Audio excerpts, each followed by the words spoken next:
One of our subscribers said, "I'm not sure how I missed this video. I really enjoyed it." So we're bringing it back. You're about to hear from Gary Alt, former elder, Bethel family member, musician, songwriter, life coach, and author. Let's jump in. You're listening to The Critical Thought, where we challenge our listeners to use critical thinking when examining the teachings of Jehovah's Witnesses. And we want to welcome Gary Alt. Welcome, Gary, to the program. Hi. Thanks for having me on. Glad to have you here, man. Yeah. Well, you got it all right. I do a lot of things, but an author, life coach, and a musician, and a songwriter. I only became an author since I left the organization. And I don't actually think of myself as an author. It's not my main thing. But when I came in, it was the mid 70s. I was a teenager, and I was very, very concerned about the Vietnam War, or Vietnam conflict, as I would put it, because we weren't actually at war with Vietnam, but they were at war with each other. But just different things that I, like Christmas, I started to wonder why I'm supposed to enjoy a holiday when there's all this misery in the world. And that's kind of was my focus. And I was kind of prime candidate, because when you think about how they recruit people, it's almost always, you hear these things on the service meeting about what world conditions can we talk about this week. And it's about the price of a head of lettuce or the price of gasoline or something ridiculous. But they always tapped into the fear of the world and how we're just tired of it and we just want it to go away. And so that I was a prime candidate for it, because I was always wondering about why are things such a mess, and what does the future actually hold? So, but where I came in, what I think is important about my story is that it was actually very different. I mean, the organization in general has changed. It's tightened a lot. It's clamped down on, the way they treat disfellowship people. It's gotten worse and worse.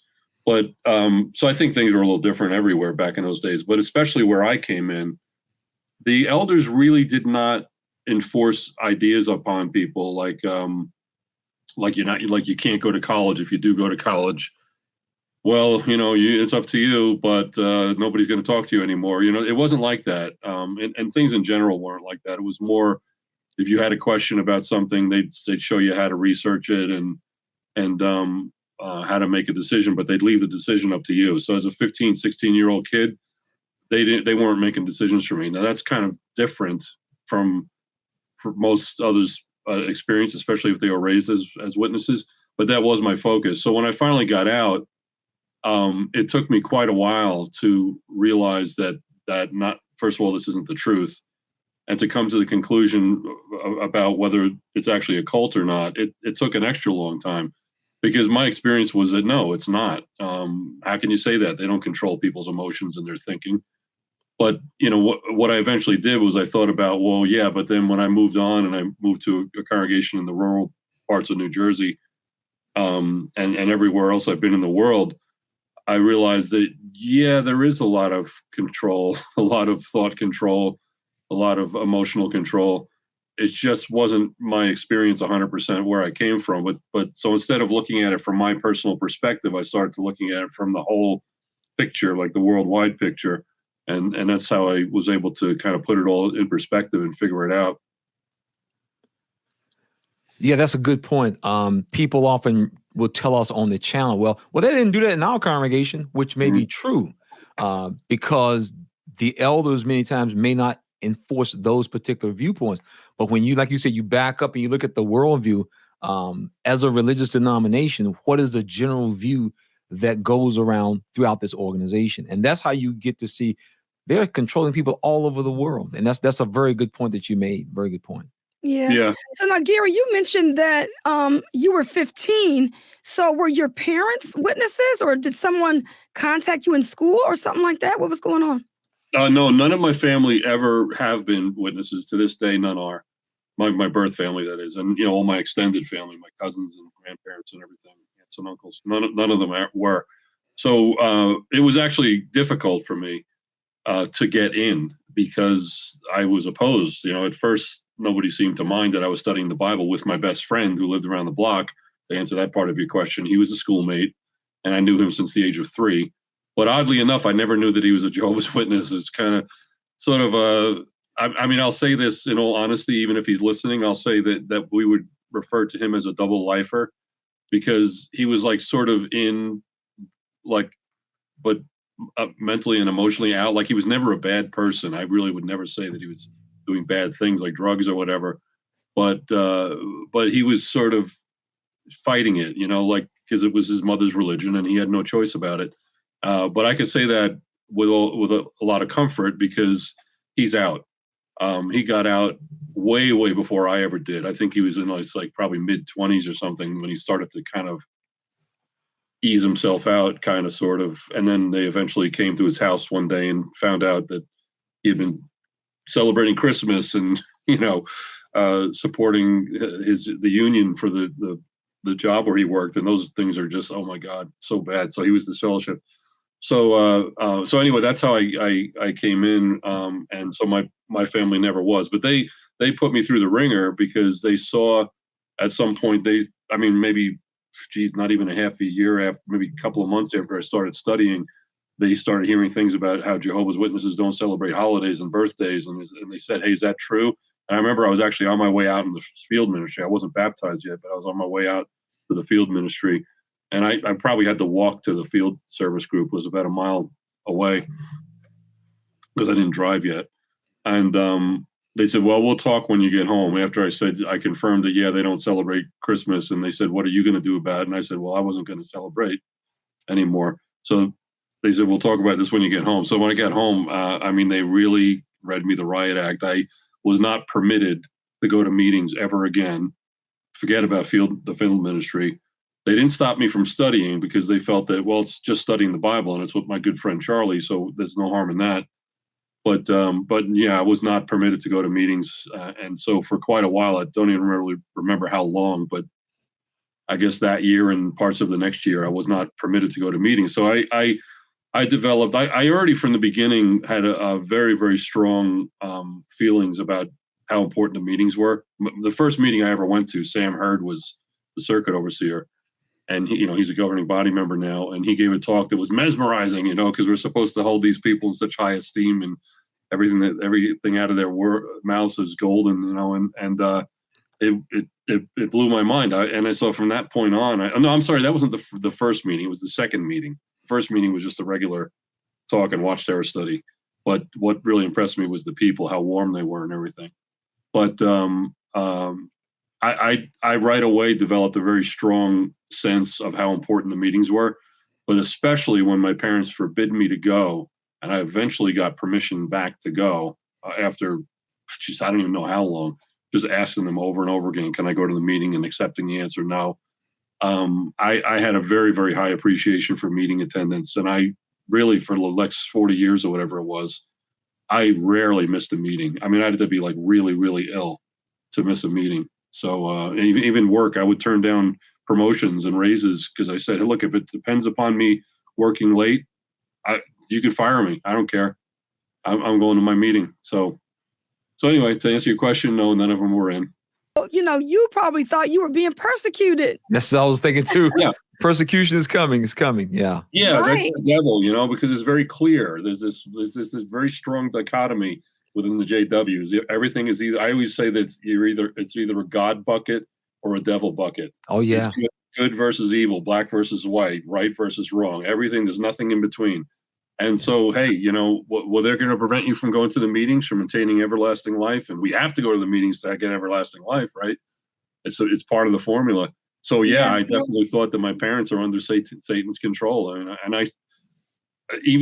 my mom, the way she reacted to it was a way that I had never seen her. She went into a level of hysteria that I've never seen from her before. Well, actually, I did once when I really think about it, but it was a different thing. But when I was a little kid, but it was like I really thought like, wow, this is the Satan. Satan is definitely having a field day here, because that's the only way we knew how to think. It's either Jehovah or Satan. That's all. Yeah, it's so black and white, and you're taught that say, and part of the Bible study is, they're not going to want you to continue. That is just the most basic foundation teaching that a Jehovah's Witness will teach a Bible study. Your family, friends, and people who know you may oppose. And the minute it happens, it becomes like a boom, confirmation. This must be the truth. And man, Right, like you said, and from that point forward, it's off to the races. Right. And I remember there was a time, I don't like to dwell a lot about them on what they've teach and everything, but there was a time when they replaced the Live Forever book with something else. I can't remember what. And they moved that whole idea of, well, actually it might have been in the Live Forever book, but whatever it was, all of a sudden they moved that whole idea of how you're going to get opposition from people that are important to you. They put that right up in like the first or second chapter because they realized, hey, we got to prepare people for this, you know. Yeah, it's kind of obvious. Yeah. Now it's obvious. You know, it wasn't obvious at the time, but now it is. Right? I was just thinking, now that you're becoming a part of the organization, you get baptized. How did you end up developing the desire to actually end up going to Bethel, though? That's kind of interesting. I just thought it was the most important thing I could possibly do. I was a computer programmer and I was very good at it, frankly. I knew that I had a real talent for it, because it's about logic and everything. And that right around that time, they were developing the publishing system. It was before MEPS, actually. Well, MEPS, maybe they were starting MEPS, but that was like a dual thing. I don't think a lot of people understand what was going on there. It was a political thing going on within the organization, a power struggle. And MEPS was being developed up at the farm, where they were actually developing their own hardware as well as software. And they were doing the publishing system down in Brooklyn. And I thought, hey, if they need programmers, I'm here. That's the most important thing I can do. So I only lived about 30 miles east of Brooklyn. I lived in Long Island. Where I came in was central Nassau County, just outside of New York City. And I developed friendships just from meeting people at parties and things that before you know it, I was just talking to a lot of people about Bethel. I never saw myself as a Bethelite. I always thought they were just like wondrous people, you know, just sort of like, they're not like me, they're better than me or what have you. They're in some special stratosphere. And I started to see myself as a possible Bethel family member that could actually do this. And I thought that, I mean, the most important thing I can do for the work in general is not the ministry out here in Westbury or becoming a ministerial servant or whatever. The most important value that I can bring to the organization is at Bethel. So we applied. And actually, I got the application from Grant Suter, a governing body member, because he was visiting our congregation. Our elders there was constant flow from the governing body to our congregation all the time because of some of the friendships that some of our guys had. And I got the application from a governing body member. And then when it seemed to be stalling, I talked to Dan Sidlick, or I didn't talk to him, but a friend of mine talked to Dan Sidlick about moving the application up. And then the next thing you know, I actually was interviewed at Bethel, which is another thing that's rare, if ever. I actually went for an interview with my future overseer and 3 other guys. My wife and I was married for a couple of years at that point. So I wasn't a regular pioneer. I never regular pioneered. And that's almost a requirement for going to Bethel. My wife was, but I wasn't. And so the next thing we were at Bethel. And so the governing body, I mean, I knew all those guys pretty well. I sat at a governing body table, which basically means that when you have lunch and breakfast, you're with a governing body member, and it rotates. So every week it's a different guy, and then they go back to the beginning. It's alphabetical, so it starts with Barber, I guess, was the first one, and it ends with Schroeder or whoever. And we would just start all over again, you know. And I think you know that because you were at Bethel, I think. Yeah, we was at the same time. yeah, in the 80s, yeah. So I knew those guys, and I worked directly with Dan Sidlick. I had Gary Barber up to my house for the weekend. Even Lurch has been to my house for the weekend, for a whole weekend, like from Friday to Sunday night. And so I kind of knew those guys to one level, the degree or another. You know, in other words, some more than others. And so yeah, that was my experience. And so I never saw myself as a Bethelite, but all of a sudden here I was. I was only there for like about, I guess, 3 years or something. So you had an interesting experience then, you know, being in the religion, you know, because as a person that wasn't raised in or born in, you really climbed the ladder and, you know, accomplished a whole lot more than people who would have been born in or raised in. So you were really interested and thought this was the truth, huh? Oh yeah, absolutely. And I'll tell you what, even after I was out, it started, well, depending upon how you look at it, the day that I really was sort of starting to get kicked out and not associated with anymore was in 2012, just about almost exactly 10 years ago. But it wasn't until about 4 years after that that I got disfellowshipped. They finally caught up with me, I guess you might say, and for something I didn't do actually. But it wasn't until 2 years after that that I started to actually do some research and realized that, oh wow, this is not the truth. And as I told you, I studied cults after that, and it took quite a while after that I finally came to the conclusion about whether or not it's actually a cult. So yeah, I mean, I was diehard. I mean, even in those years from 2012 to 2016, when I started to get phased out until I was actually kicked out, I was holding on for dear life. I mean, I just wanted to be connected in some way because I thought this is the truth. And even if I don't make it into the new system, which I was pretty sure I wasn't because of the way they were treating me, I thought like, why are the elders treating me like this? It must be because Jehovah doesn't want me anymore. And I just thought, well, even if I don't make it into the new system, it's still going to be there. And I'm happy to know that the world's going to be straightened out one of these days. So I still believed 100% that this is the truth, even with the overlapping generation, because that came about several years before I started to leave. And I thought it's ridiculous. It's the dumbest thing I ever heard in my life. And there's no scriptural backing to it, really. And, but I still thought, all right, one of these days I know it's going to change. It's changed about 7 or 8 times over the years. So it'll change again and they'll come up with something else. And maybe eventually they'll get it right. Which they obviously have never been right about, because if it keeps changing, it's because it wasn't right. And now it is right. Then it wasn't. Now it is. Then it wasn't again. Now it is. So I just felt like, no, it can't be right this time. This is just ridiculous. But it didn't matter to me because I still thought, hey, we're still living in the last days and Armageddon is going to come and it's just going to be Jehovah's Witnesses that survive. I never quite believed that part, but I 99% believe that. I just still thought, as a whole, it's still the truth. Even if they treat people miserably, it's still the truth. It's the only place on earth where you're going to get the truth. So it took a really long time for me to kind of come down from that. Gary, I think you make a very, very powerful point, and that's what so many people struggle with.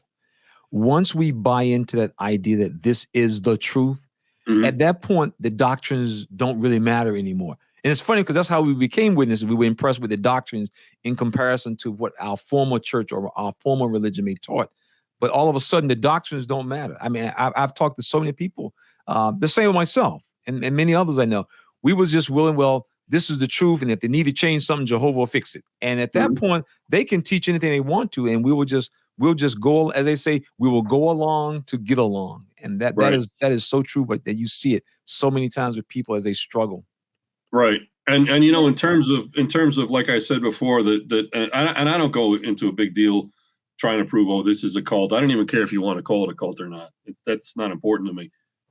But when I finally made the determination I did after studying about cults in general and what defines a cult and what requirements, what parameters make an organization a cult, part of what finally made me realize the reality was, okay, so when does the cult thing start? I mean, it didn't start when I was first contacted by my friend Charlie, who I know from the age of 3. It wasn't just because we had a Bible study. I feel that the defining moment, at least with me, and I think pretty much with everybody, when that takes over, when that thought control starts, put it that way, when the thought control starts, is the moment that we say, oh my God, this is the truth. This is what I've been looking for all my life. This is the truth. Because from that moment on, it's not just what we have been taught and what we're learning now that's the truth, but it's everything that we're ever going to learn from this organization has to be the truth. That's a problem. I mean, that is like, we talk about papal infallibility, how if the Pope says something, it's right because he's the Pope. How is that any different? It's the truth because it's the truth. No, we no longer have to prove anything.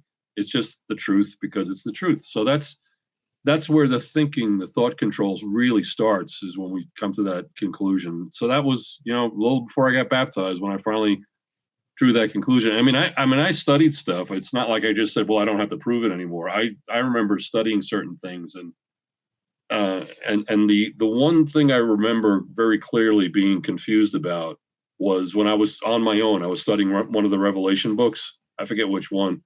You know how they used to have them in two different books, the really fat one and the thinner one. And they were talking about the trumpet blasts and how those all related to talks that Rutherford gave at conventions in Ohio or whatever back in the 20s or 30s or whatever. And I thought, come on. I mean, no. So here I am, a kid that just decided this is the truth and I want to be baptized. I wasn't baptized yet. And I was thinking, no, this is absurd. I mean, but I read it and I read it and I read it over and over and over again. And I finally said, it has to be right, because this is the organization that's taught me the truth. And there's no other explanation for it. I mean, if those aren't the trumpet blasts, then what are they? I have no idea. So I thought, you know what? I'm just going to put this on the shelf. If anybody asks me, I'll say, yeah, well, that's the first trumpet blast was in 1928 or whatever. But I don't, I didn't make it part of me yet. But I thought, well, it must be true because they said it and I don't have a better idea. That's kind of part of the thought control, is that even if there's a doubt, you suppress the doubt. And for years, and I mean, how many times did they replace the Revelation book with something else? And they held to that idea that the trumpet blasts go back to Rutherford, which is so crazy. But you still, I was a book study conductor, and I would ask the questions, and I would say, "That's correct, brother. The first trumpet blast was 1928." That's how it controls you. It's not necessarily believing every single thing, hook, line, and sinker. It's believing 90% of it, maybe, and the rest of it doesn't matter because they'll change it. Don't worry about it. It's fine. It's still God's organization. Yes. Great point. And you know what? And you said a lot there, but what I'd like to know is, you spent a lot of time in this religion. You gave up a lot. You gave up your relationships with your parents. So when you found out this wasn't the truth, how did that affect you? How did you feel? Well, when the first, okay, so it was a gradual thing before I found out it was the truth. I mean, I'll get to your answer directly in a minute, but the first thing that hit me was, I was treated really, really badly by the elders and a lot in the congregation too. They treated me very differently when I stepped down as an elder. It just got worse and worse. And the first thing that really went south was something that my wife did, my then wife, who basically wanted to get rid of me. I eventually realized that she wanted a pillar of a husband that was going to go, 100% for worshiping the elders and respecting everything. And I wasn't going to be that way. And so she developed a plan to get rid of me. And part of that plan involved an amazing information campaign on her part that so basically what happened was I lost my friends overnight. I mean, literally overnight, all of a sudden I was persona non grata. And so the whole idea of the brotherhood, I realized like in a heartbeat that it's a sham. There is no such thing as a brotherhood. It just doesn't exist. It's only as long as you're doing everything that you're supposed to do, what they believe you should do. That's when they'll love you to pieces and they'll have you over, even though you're thousands of miles from home and you don't know anybody, and somebody will have you over to their house that never met you before. Those things really do happen. They really do. And we saw it many, many times. But they don't happen if you're not going to all the meetings, if you're not going out in service and reporting in field service. So I realized in a heartbeat that the brotherhood was just nothing but a sham. And that it in a way bothered me. I tried to get at least some of my friendships back and to no avail. So it didn't take me long to stop grieving the loss of the brotherhood. I'm just not going to spend, the rest of my life worrying about the fact that I lost all these friends, because were they friends? They really weren't. I mean, I did all kinds of things for them, and then this is what they did to me. So I can't depend upon these people for anything. So what am I going to worry about losing them for? Because they're really worthless to me. So that was part of it. So I was out really for a number of years, and then they disfellowshipped me. And like I said, I still thought it was the truth for a couple of years. And when I finally did the research, I did the research to prove to me that it is still the truth, because it was very important to me. I wanted to know, I wanted to believe that the kingdom is going to solve all the world's problems, because those problems still exist, and there's no reason to think they're going to get a handle on it. So I wanted to believe that the kingdom is the answer, that that Jehovah's Witnesses are correct, you know, even if I wasn't going to associate with them. And little by little, I started to see, like, holy mackerel, the way the governing body comes to conclusions about doctrines, it's just so crazy. It's so arbitrary. It has nothing to do with what the Bible actually says. and not only that, but I mean, just like, I think the thing that really got me the most was when I realized that the conclusion that they've drawn about 1914 is really not correct. It's not just that it might not be correct, but it isn't. And it's provable from history and from all kinds of historical writings. And once I realized that, I thought, well, that kind of throws everything out of whack, because it's not just that 1914 isn't as important as they said it was, but also I always forget if it's 18 or 1919, whenever the governing body was supposedly appointed, or not the governing body, when the faithful and discreet slave was appointed by Jesus himself to look over his belongings on earth. Well, if 1914 is wrong, then so is 1918 or 1919. You know, so then and then when I realized that the governing body actually didn't really come into existence until 1971, they used the term once back in the 40s or something, but they were talking about all of the board of directors, which was like 400 people. So obviously that was not the governing body in the sense that it is now. So the governing body really didn't exist until 1971. So when they decided back in, I don't know, 2010 or whenever the heck it was, that the governing body and the faithful and discreet slave are the same thing, that means that Jesus himself appointed the governing body, which is the faithful and discreet slave, in 1919. But it didn't exist until 1971. But Jesus appointed it in 1919. You know, so those are the things that I started to realize, like, not only are they wrong about this, and that, but they're just wrong. They might be right about some things, I don't know, but it can't be the truth. It's impossible that it's the truth, because the faithful and discreet slave doesn't exist.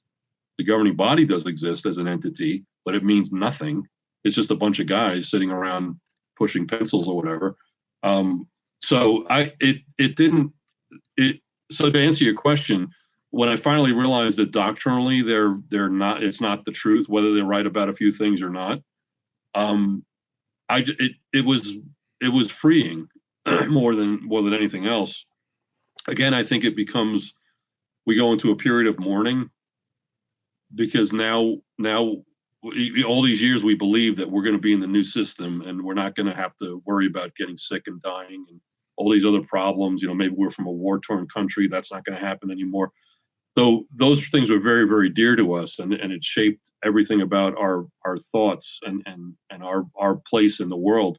And now all of a sudden it's gone, and we go through a period of mourning with all of the phases of mourning, you know, disbelief, anger, sorrow, all the things that we go through with mourning about anything, losing someone in death, or losing a job, or losing our health. It's the same thing. It's mourning. So yeah, now we're mourning for the fact that our entire belief system is shot to pieces, you know. It didn't really hit me like that. It was more like it was a relief to know that I don't have to know that everything I believe is correct. It's okay. It's not only okay, but it's good to know that there are things that I have yet to learn, because that's what being human is all about. We're always learning. I don't care if you're 80 years old, 90 years old, you're still learning. And to stop learning is to stop being human. So, you know, I was just very, very comfortable with the idea that now my mind is more of an open book, and there are other things that I need to discover. Lady C and I, we feel exactly the same way you do. It is a good feeling to know that you don't have to know the answers to every question. Right. We have Right. like a little moniker on our website that, you know, I'd rather have questions I can't answer than answers I can't question. And Right. that is one of the problems we had as witnesses. We always wanted to ask the governing body a question. We wanted an answer. And when they didn't know the answer, they would just oftentimes make up answers. And it's very painful when you find that your belief system is so flawed that it can no longer stand up. And that is very difficult. And you know what? I'd like to know, you had mentioned that you didn't spend a lot of time grieving the loss of the Brotherhood. So can you tell us a little bit about how you were able to bounce back after leaving? Yeah. I had a radio show, an FM radio show, which I got about I guess just about a year before my then wife's information campaign started, and I started to be kicked out, more or less. And so I had friendships at the radio station, and it started out with just being a volunteer. During their fundraising, I figured, hey, if I can answer telephones and take credit card numbers, that's fine. And it's a way of, because I felt very, very strongly about the importance of radio and music and things like that. And I was developing friendships. It's just I didn't go too far. I didn't cement them. They were just friends, kind of from a distance, just that I would see at fundraisers. And I just tapped into those people, and I already knew who the ones that I really loved as like my core friends. I already knew who those people would be, just based on our relationship already. So I tapped into them, and I solidified those relationships, and I learned who to depend upon, who to spend time with. And I'm not going to say it replaced the Brotherhood, because it's never going to be at 100% equivalency, but I just found that I have to kind of look into myself first of all to see what my real value is. And I spent a lot of time. I basically had to rebuild my life. I mean, my life was literally destroyed. I had no money, no job. It all had to do with the stuff that my ex-wife did. No job. I couldn't even drive the car that I had actually bought. I had to drive a piece of junk that I was like given, more or less. And I had no place to live for a period of time. So I had to piece this stuff together, and I just decided to take it one step at a time, just one thing at a time, and not worry about the things I can't change, that I can't control. Just worry about the things that I can change and control, and just take it one at a time. Like which one is the most important one to deal with today? And so part of that, I mean, obviously you have hours that you're not working on all that stuff. You're just trying to relax and enjoy yourself. So I would just, I remember, like, on Friday nights, my friend Trevor had his radio show, and he would go on 8 to 10. So sometimes I would just show up. I'd bring him a cup of coffee, say, "Hey, buddy, how you doing?" And then he'd say, "Hey, why don't you come over after the show? We'll hang out and play guitars." So that's kind of how I did it, was just reestablishing a network of friends and just taking one thing at a time and not worrying about the stuff that I can't control. And then how did you end up getting into life coaching? Well, I kind of realized that I always was a life coach. It's not so much a job or a career as it is a personality type, actually. And, people that don't have that personality probably shouldn't be doing it. Even when I was an elder, there were times when I was a hardline jackass, like everybody else. Like you have to listen to us, and this is the way it is. But there are a lot of times when I wasn't like that, and I'll just give you an example. There was one time when we got a call at the Kingdom Hall from a young woman we didn't know her. She was from a congregation across the river in Pennsylvania.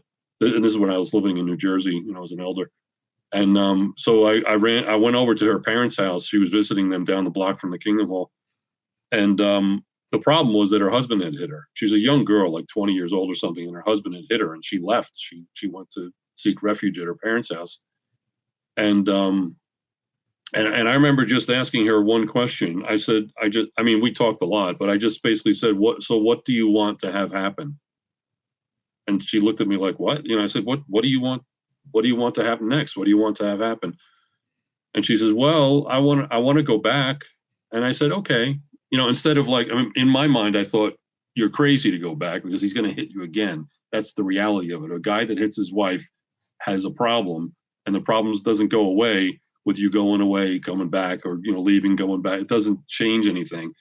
He's going to hit you again. I can guarantee you that. But I don't want to say that because it's her decision. Now that already was a completely aberrant thing for an elder to do. Normally, what was I supposed to say? I was supposed to say, yeah, you have to respect your husband, go back, as long as he's not killing you, I never bought that. I thought that's the stupidest thing I ever heard in my life. And so I just said, okay, so you want to go back. So what does that look like? How do you think that's going to work? And the next, so now she's not just talking about how to get home, but how that's going to look in the days ahead. Like, what's life going to be like? And so, okay, so then what happens if this happens again? Then what's your plan? So I was just trying to get her to think without telling her what to do. And that's what a life coach does. A life coach listens, and once in a while, confirms what the person said, that they understand it. And then, kind of like narrows it down to, okay, if this is your goal, and it's not my goal, it's your goal. If this is your goal, how do you see that happening? What obstacles do you see getting in the way? And what tasks can you identify within, let's say, the next week or two before we talk again, that you can reasonably achieve and accomplish? And how would you do? So this is what life coaches do. And that's what I did with this girl. And so I realized one day when somebody at work, and this is long after I was out and I owned my own insurance agency, and one of my employees said, "Can I talk to you tomorrow?" And I said, "Yeah, sure. How about 10 o'clock?" So we talked at work, and for about an hour about a problem that she had, completely unrelated to work. It was just about her family life. And I just listened. And the next day she came back and said, "Gary, you helped me so much. I went home and I did exactly what you said." And I said, "Okay, Janelle, but not Janique, rather." I said, "But just so you're aware, I didn't actually tell you anything. As far as I know, you came up with this. You have the mental ability and the mental power to make your own decisions, and that's what you did. I was just listening to you and confirming what you said. And maybe I kind of helped shape the conversation a little bit." So when I realized that I am a life coach, I thought, I just need to get certified. So I went to a particular school.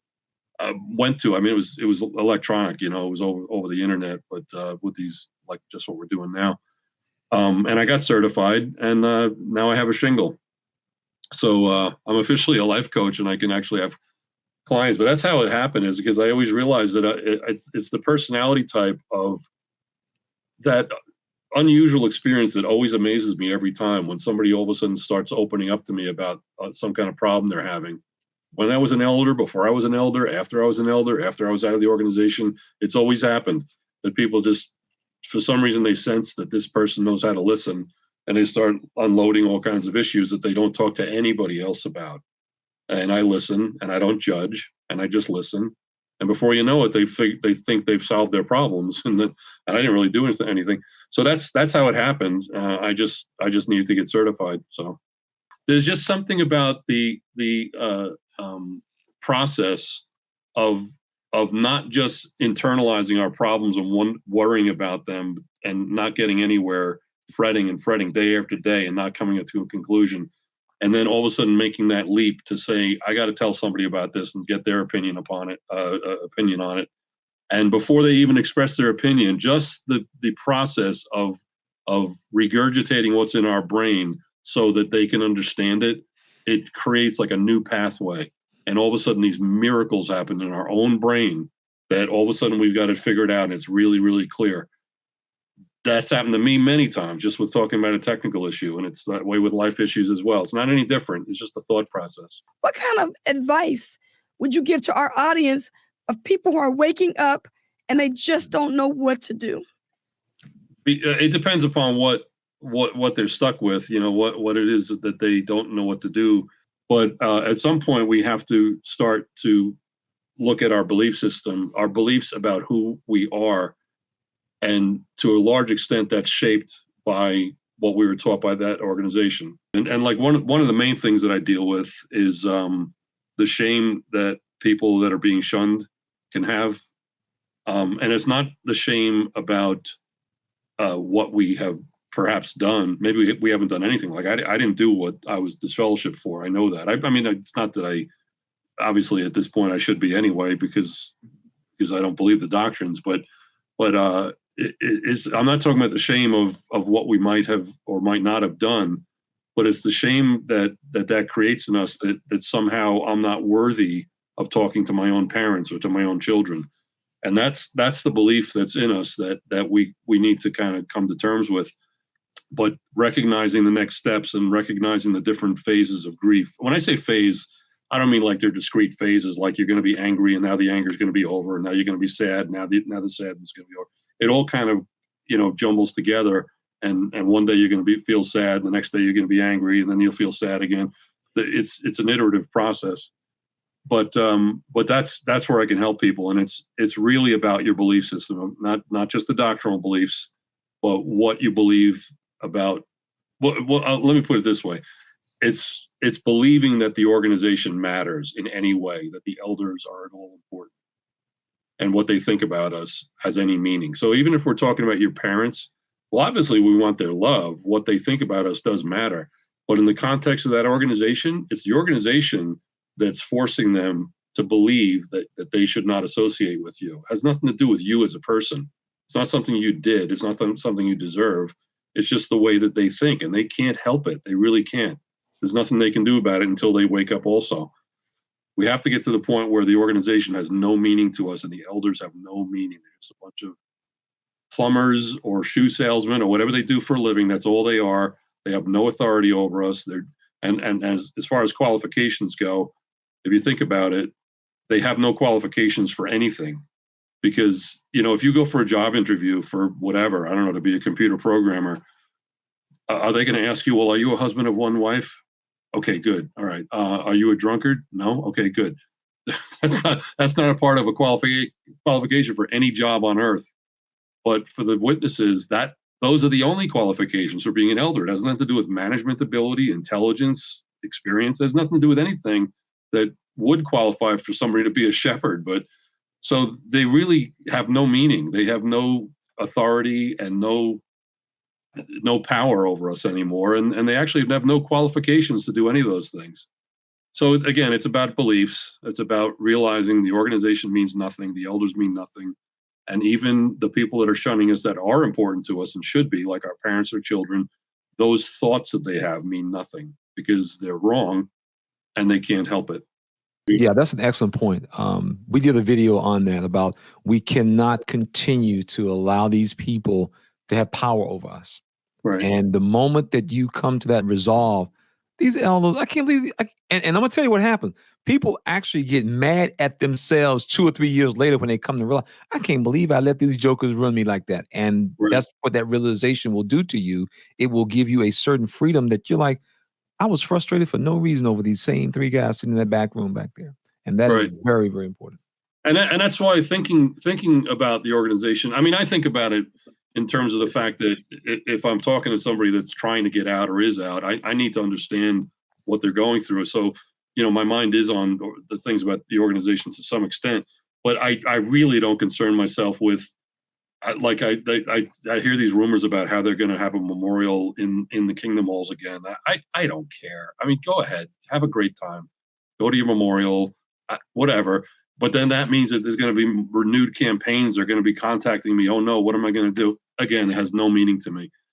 So that's what I mean about what I just don't concern myself with their teachings and their activities, because if I see a lot of post JWs, I like to use the word post JW instead of XJW. It seems like it's less of a label, but whatever. Probably splitting hairs, but I see a lot that even 20, 30, 40 years after, they're still actually JWs in a way, even though they have never been in a Kingdom Hall again. They might have remarried or, all kinds of changes in their life. They're still stuck in that organization. It still matters to them. Their life is centered around the fact that they're a damaged ex-Jehovah's Witness. They still identify themselves in relation to that organization instead of like, yeah, I did that once. Yeah, but that's not me. Well, of course it is. It's part of us. Anything that's part of our past is part of us. I mean, I went to a certain elementary school. That's part of who I am. But it doesn't define me. I don't think of myself as a damaged ex-JW or someone that can't do this because of what that organization did to me. The people that I really sympathize with the most that have trouble with that are people. Well, first of all, people that were born in, because the trauma starts very early on, and you're completely indoctrinated. But especially those who were abused, and I don't mean just mental abuse, because in a way we're all mentally abused, but those that have been abused physically, especially sexually, that's a special case. And I know there are people that will, will make it part of their persona to campaign against that, and it's important to them to, do something about the two witness doctrine, the two witness rule, or the fact that they still don't report things to the authorities. So they're actually enabling pedophiles to be part of the general population. So they're affecting the kids of everybody in the community. They're basically part of affecting everybody. I understand that people that want to campaign against that, and I respect them for that, and I think it's wonderful.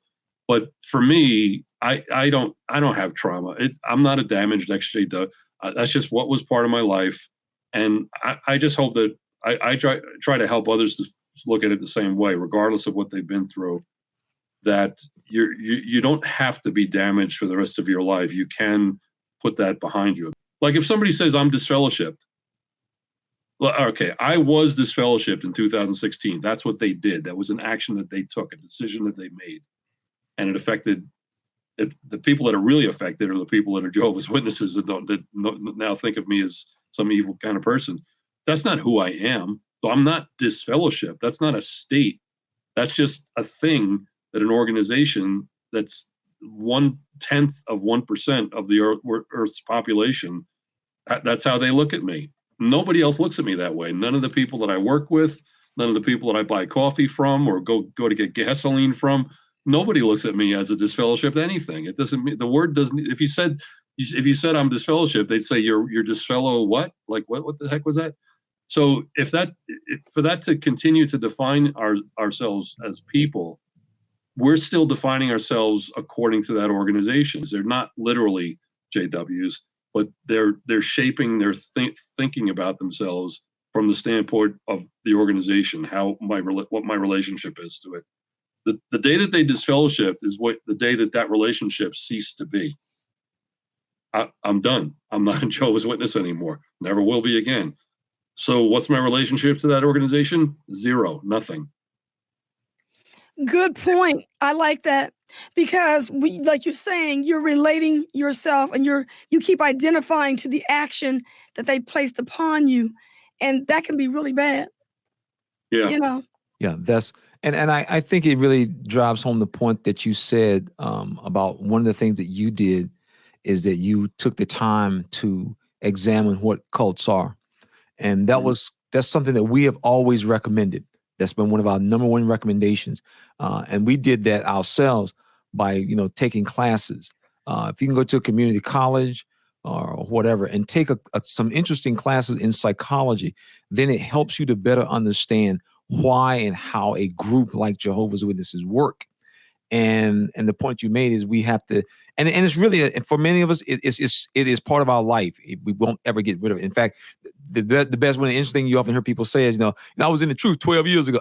And so even some of the language, it becomes so ingrained in people because that's what cults do. They ingrain things in you. Mm-hmm. But I think the point that you've made is that we do not want that to become the identifying mark of us. Right.